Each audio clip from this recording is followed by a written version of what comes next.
Assalamualaikum warahmatullahi wabarakatuh. Alhamdulillahilladzi anzala sakinata fi qulubil mu'minin wa zadatul imanan wa imana ma'hum. Asyhadu an la ilaha illallah wahdahu la syarikalah wa asyhadu anna Muhammadan abduhu wa rasuluhu la nabiyya ba'dah. Usikum wa nafsi bitaqwallah faqad fazal muttaqun. Ya ayyuhalladzina amanu taqullaha haqqa tuqatih wa la tamutunna illa wa antum muslimun. Amma ba'd. Ikhwani rahimakumullah. Puji syukur dan salawat telah kita sampaikan di depan. Selanjutnya tentunya di akhir Ramadan ini, di ujung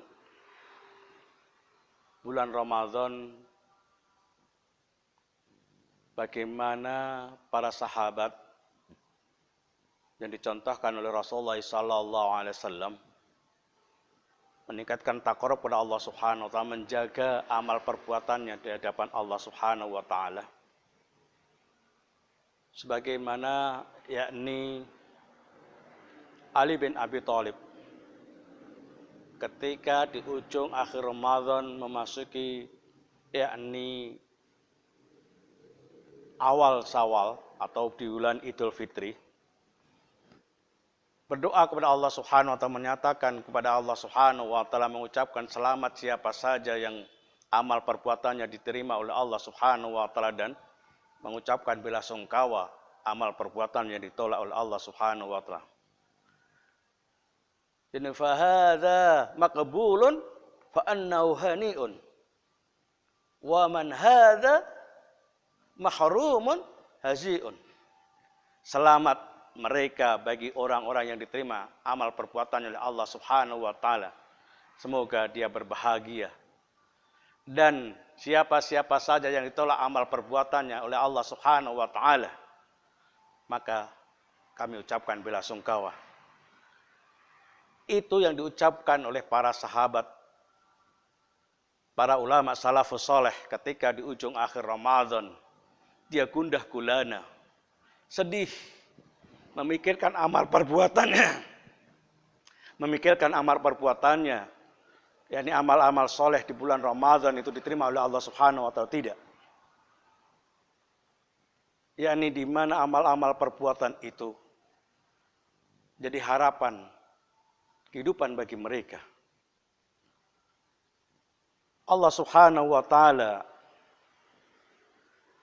memberikan suatu kebaikan-kebaikan ketika Rasulullah SAW ditanya oleh Ummu Aisyah, yakni minta mentafsirkan ini surat Al-Mu'minun ayat yang ke-60, di mana atauna fi qulubihim ila di mana tentang Allah Subhanahu wa taala, siapa saja yang ketemu kepada Allah Subhanahu wa taala kemudian hatinya itu jelahu, bergetar. Firman Allah Subhanahu, kenapa? Illa rabbi raji'un, karena dia akan kembali kepada Allah Subhanahu wa taala. Ketika itu Ummu Aisyah bertanya kepada Rasulullah, "Ya Rasulullah, apakah mereka yang hatinya bersedih yang akan kembali kepada Allah Subhanahu wa taala itu mereka itulah orang-orang yang minum minuman khamar dan mencuri?" Dijawab oleh Rasulullah SAW, qala la binta sadiqin, tidak hai anak Abu Bakar As-Siddiq. Tetapi mereka fahum qaimun yusalluna yusallimuna yusimuna wasadiquna. Mereka itu orang yang salat, orang-orang yang puasa, orang-orang yang bersedekah di hadapan Allah Subhanahu wa taala. Itulah mereka orang-orang yang mana qulubuhum najillahu, yang mana hatinya itu adalah bersendau gula, yang mana mereka itu ila rabbi raji'un, yang akan kembali kepada Allah Subhanahu wa taala.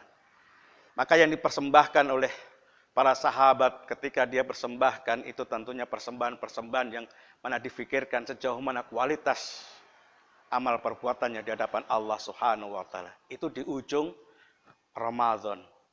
Saat ini ikhwanu fillah rahimakumullah, kalau dibandingkan pada zaman saat ini, mereka Sebelum Ramadan usai pun seolah-olah sudah bergembira, bersendau gurau dengan kehidupan dunia ini. Sudah disibukkan dan berbagai macam kesibukan ma'isyah.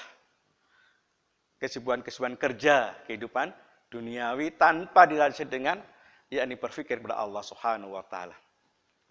Maka di akhir dan di awal Syawal ini, di akhir Ramadan dan di awal Syawal ini ada perbuatan yang mestinya harus kita perhitungkan. Pertama, sebagaimana kita tidak rugi dalam kehidupan harian itulah di waktu itu.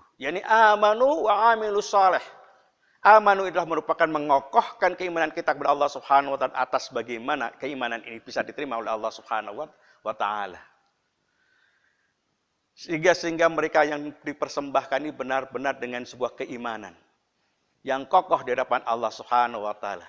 Karena kehebatan seorang mukmin, kehebatan seorang berislam itu tidak lain daripada kokohnya suatu keimanan itu akan menentukan kehebatan umat Islam itu. Itu yang pertama, ketika keimanan itu kokoh benar kepada Allah Subhanahu wa taala akan menjadikan sebuah kehebatan perilaku umat Islam ini, yakni menjadi sebuah kehebatan dan akan menentukan peradaban di muka bumi ini. Yang kedua, dalam mensikapi amalus soleh. Nah, ini kita lihatkan bagaimana di awal-awal bulan Syawal, yakni di mana Allah Subhanahu wa taala melarang untuk berpuasa. Larangan puasa ini merupakan bentuk diberikan untuk kebahagiaan dan kesenangan pada hamba-hambanya. Yang disebut dengan Aid. Yakni hari kebahagiaan, hari yang mana nanti diulang-ulang tiap tahun akan nampak, tetapi sejauh mana nanti akan kita peroleh. Ya, disinilah yang disebut dengan hablum minan nas, hubungan manusia, kebaikan-kebaikan amal soleh ini dengan mengingat kepada Allah Subhanahu wa taala. Sebagaimana al-aidu, hari itu yaitu iyyakum aidun, yakni yaumun, sesungguhnya hari yaumi atau hari bahagia, hari Id itu yaitu iyyakum yasrabuna, iyyakum yaquluna wa yasrabuna wa dzikrillah. Nah, hari Id itu adalah untuk makan-makan dan minum-minum serta zikir kepada Allah Subhanahu wa taala. Jadi ada aturan-aturan dalam kita makan dan minum pesta-pesta itu dengan selalu yakni mengingat kepada Allah Subhanahu wa taala. Itulah ikhwan fillah rahimakumullah. Maka kita hilangkan rasa suudzon dalam hati kita sesama umat Islam, sesama orang yang beriman dan bertaslim ini. Kita memperbanyakkan yakni bagaimana berjabat tangan dengan persahabatan kita ini. Sebagaimana kisah kita lihat untuk menutup ini adalah bagaimana Hasan Al-Basri dengan yakni Ibnu Sirin. Yang saat itu tidak tahu dikisahkan, diceritakan Ibnu Sirin seolah-olah dengan kalimat perbuatannya ini membuat yakni Hasan Al-Basri tersinggung sehingga marah. Marahnya ini sampai-sampai tidak mau bertemu dengan Ibnu Sirin. Dan pesan kepada para murid-muridnya Hasan Al-Basri ini, jangan sampai engkau menyebut di depanku nama Ibnu Sirin. Nah, saking marahnya itu. Maka kemudian Allah Subhanahu wa taala memberikan mimpi kepada Hasan Al-Basri ini. Yakni mimpinya itu sering sampai 3 kali dia lepas baju, bertelanjang dada, kemudian memegang tongkat di kandang kambing. Itu di dalam sebuah kehidupan mimpinya Hasan Al-Basri. Singkat cerita, kemudian mimpi ini diingatkan pada dia teringat sahabatnya Ibnu Sirin yang mampu menakwilkan mimpi ini. Diutuslah muridnya ini bertemu silaturahmi kepada Ibnu Sirin. Ya, kemudian ketika hadir silaturahmi ke Ibnu Sirin, dia hendak menyampaikan apa yang menjadi mimpinya. Itu jangan sampai itu sebagai ngaku, jangan utusan, tapi dia menyampaikan mimpi itu adalah sebagai mimpi dirinya.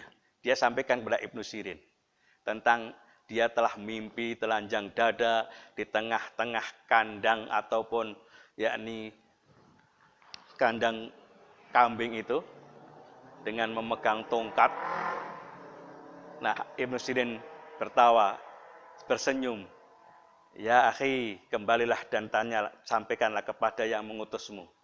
Jangan engkau bohong, mereka hadapkan atau suluh silaturahmi tersendiri. Jangan engkau yang menyampaikan mimpi itu. Sampaikan kepada yang mimpi itu.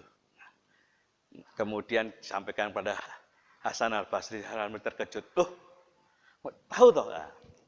Akhirnya kemudian Hasan al-Basri ketemu, bersilaturahmi, dan mengucapkan assalamualaikum. Nah akhirnya keduanya mimpinya disampaikan kepada Ibnu Sirin. Nah disinilah kemudian saling berjabat tangan. Inilah Allah Subhanahu wa Ta'ala ketika berjabat tangan putus silaturahmi dari kedua sahabat yang dulunya akrab bersahabat dalam menegakkan kalimat Allah Subhanahu wa Ta'ala, tetapi digugurkan oleh Allah Subhanahu wa Ta'ala karena sebagaimana sabda Rasulullah sallallahu alaihi wasallam, man min muslimaini, siapa saja yakni dari orang dua muslim yaltaqiyani, yang mereka bertemu, falyatasafahani, kemudian dia saling salaman, tidak lain dengan illa ghufira lahuma, dia akan terampuni dosa-dosanya di hadapan Allah Subhanahu wa ta'ala qabla ayyaftaraka, sebelum dia pergi. Kemudian dikisahkan bahwa itu tidak mungkin, Ibnu Sirin menjelaskan itu tidak mungkin mimpi yang lain kecuali engkau. Karena telapang dada itulah merupakan orang yang memiliki ilmu dan sebagai seorang diakui keimamannya atau diakui seorang ulama. Kemudian di tengah-tengah yakni kandang kambing dengan memegang tongkat itu, dia yang akan memberikan bimbingan, memberikan ajaran nasihat-nasihat itu. Itu tidak lain tidak bukan adalah ada pada dirimu.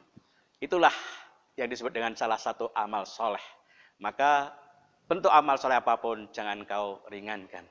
Pesan Rasulullah SAW, la tahkiranna bisain, janganlah engkau remehkan dalam persoalan sedikit apapun kebaikan sesuatu itu minal ma'rufin, dari sebuah kebaikan-kebaikan.